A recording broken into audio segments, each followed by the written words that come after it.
guys, what's going on? Welcome back to the channel. If you're new, my name is LJ and you're watching NoClutch Garage.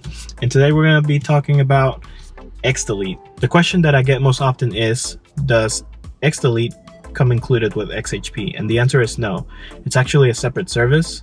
It costs about $150 and you can use it on iOS or Android. So for my purposes, I'm going to use it on iOS, but you can get it on Android too. So the first thing we're going to do is we're going to go to the App Store and get XDelete, and then you're just going to download it. Okay, now you have your app downloaded. You're going to have your app, but you also want to have something to connect to the car with. And in my case, I'm going to go ahead and use the MHD adapter that I already talked about. And as I said in that video, you can use that to flash pretty much anything onto the car. So I'm going to go ahead and connect it. Alright guys, and before we can start flashing, there's actually a few things that you have to get done in order to go ahead and access the app. The first thing you want to do is you're actually going to have to go to the XDelete app on your browser. So you go to xdelete.app, and I will have the links down below. But basically, you go there, and then once you're here, you're going to have to buy a license. So we go and click buy a license.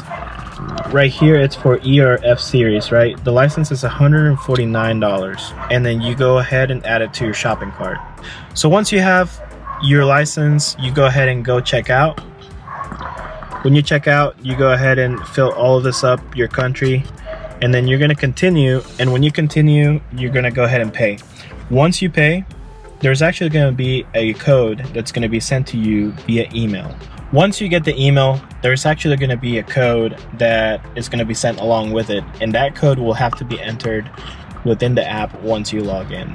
So once you have done all of that, you're going to go ahead and go to your app, and this is going to be the opening screen. So you're going to go ahead and log in, and for me, I already have an account, so I'm going to go ahead and log in with Google because it's the easiest way to do this. So now that you are in, for example, my car is already registered because I already have the license, but you're going to go ahead and connect. So before you can connect, we're going to do the same process that we had to do for XHP and MHD. We're going to have to go to our settings, Wi-Fi, and we're going to have to look for the MHD adapter.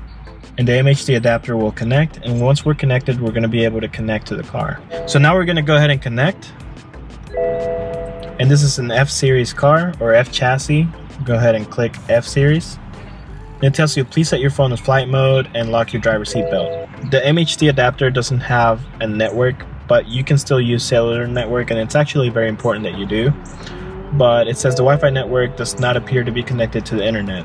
Do you want to temporarily use cellular data? Yeah, you go ahead and use cellular data because you're going to need that data in order to flash. Alright, so now it says that the car was connected successfully. And right here it just tells you some basic information about your car. And we're going to go ahead and press configure XDRIVE now. And right here you have two different configurations. This one at the bottom, so basically here it's asking you if you want XDRIVE on or off.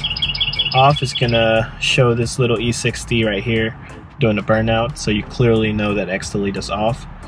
And then on shows like a mountain. You know, you want XDelete on in a rainy situation in the curves. So my car has it off right now. We're gonna go ahead and turn it back on, and we're gonna flash.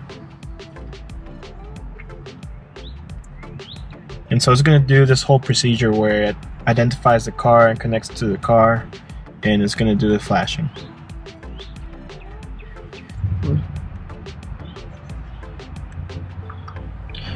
Alright, so it says success, XDRIVE was enabled successfully. Right here we can see XDRIVE is enabled. We click in, and if we just want to take it off again, we go ahead and take it off.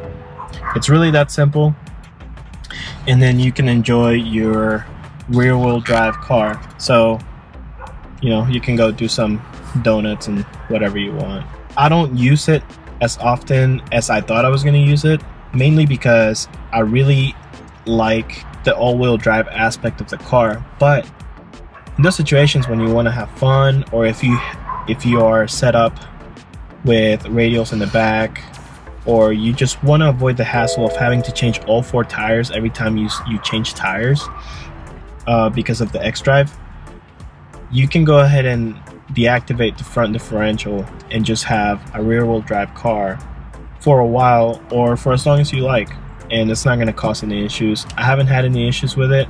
It's definitely been different getting used to a rear-wheel drive car again, especially one that has as much power as my car does.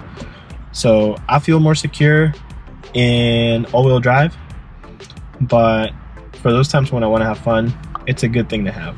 Anyway guys, if you enjoyed this video and if you thought it was informative, go ahead and give a like, go ahead and subscribe. If you have any questions regarding XDRIVE, don't hesitate to leave those questions down in the comments down below, or send me a DM through Instagram. Anyway guys, thank you for watching, and I'll see you next time.